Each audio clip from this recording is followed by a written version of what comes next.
Atherosclerosis is the buildup of fatty deposits, including cholesterol, in the walls of arteries.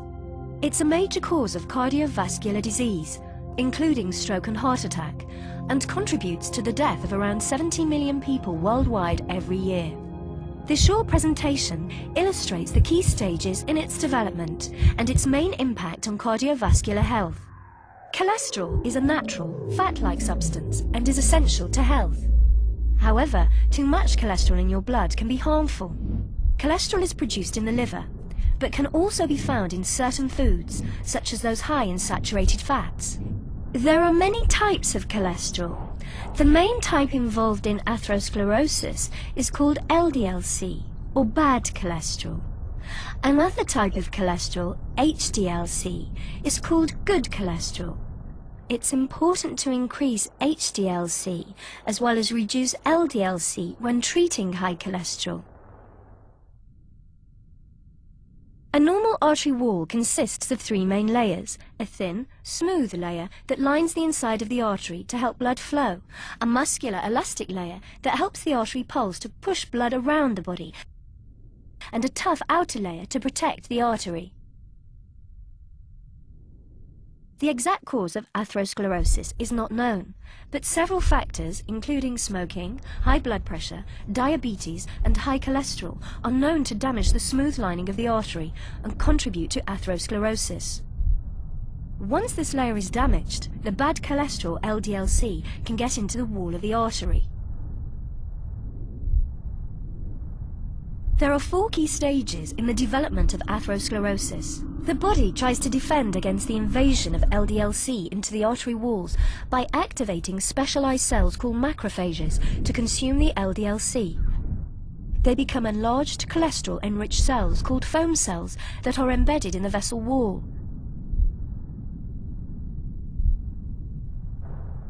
The accumulation of foam cells can be seen by the presence of fatty streaks in the vessel wall. As the fatty streaks grow, the body tries to protect the artery from them by surrounding them in a fibrous capsule. At this stage, the growth is called a plaque. As the plaque gets bigger, the body tries to preserve the blood flow through the artery. The plaque expands into the elastic layer, which stretches in order to keep the opening of the artery the same. If the plaque continues to grow, its expansion will eventually intrude on the inner opening of the vessel, as the elastic layer cannot stretch anymore. This reduces the ability of blood to get through the artery. At this stage, physical symptoms such as angina may appear. Also, over time, calcium may be deposited in the plaque, making it hard and inflexible. This reduces the ability of the artery to expand to increase blood flow when needed, for example during exercise. As the plaque grows into the artery opening, it squeezes the blood through an ever smaller gap. The resulting increase in pressure at the narrowing can damage the capsule covering the plaque, which may then rupture, resulting in a blood clot that can completely block the artery. Depending on the location of the blockage, the consequences, such as stroke or heart attack, may be severe and could be life-threatening. Atherosclerosis is progressive, and it can take many years before symptoms appear. But some people can have no symptoms even with extensive atherosclerosis and are at risk from sudden death. The symptoms depend on the site of the affected artery. In the heart, it can manifest as chest pains, angina. In the brain, as a type of mini-stroke called transient ischemic attacks. And to the legs as a cramp-like condition called intermittent claudication, which can result in amputation of the limb. If a plaque ruptures, the resulting blood clot may block the artery and cause a heart attack or a stroke, which can often be fatal.